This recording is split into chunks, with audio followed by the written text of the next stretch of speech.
Today we're going to be looking at how to use natural materials to make cordage.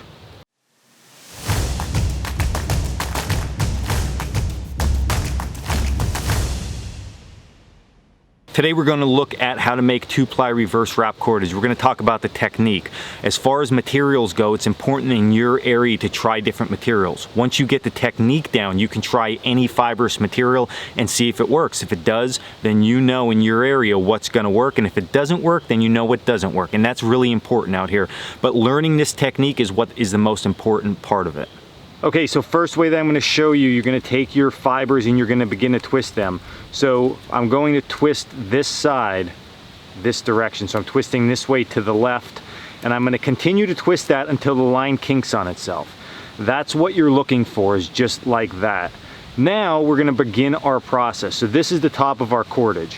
What I like to do is I take this right hand and I'll twist this again to the left until it's tight. So one spin, and then I put my index finger in, grab this side with my thumb, and I turn both pieces of cordage to the right. Okay? Now I'll take this, again, the right side, spin it to the left, and I turn both of them to the right. To the left, and both to the right. Spin it to the left, and both to the right. Now I'll continue this process down my cordage.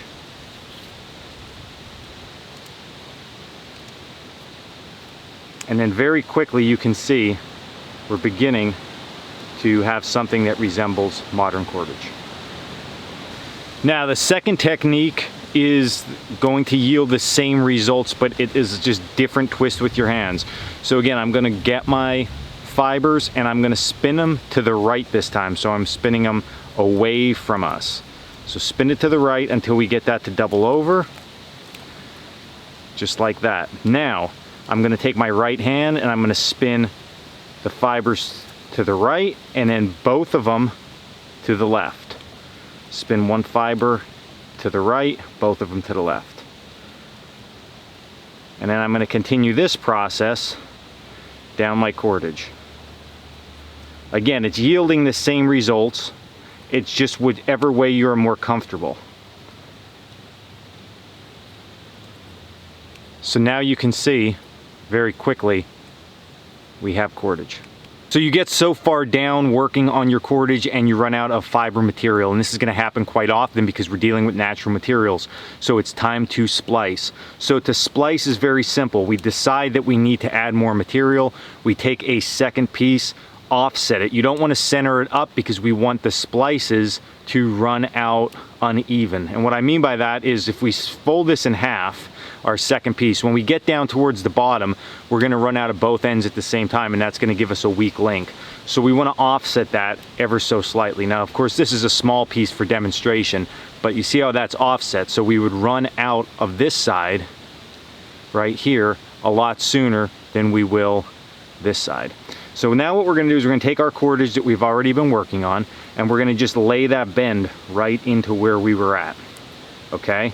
And then just continue your normal process. So in this piece I was twisting this direction, and you can see how quickly and efficiently now we have a second piece spliced in, and now we have extra length on our natural fibers. So I can just continue this process out, and then very seamlessly we have a splice built in to our cordage. And that's our 2-ply reverse wrap cordage technique. Give it a shot and see what you think about it yourself. Find which technique works better. We're going to use this tomorrow in a way that you probably wouldn't expect we use cordage, so you're going to have to tune in to check that out. Also check us out at coalcrackerbushcraft.com for all our classes and store merchandise. And as always, until next video, stay in the woods.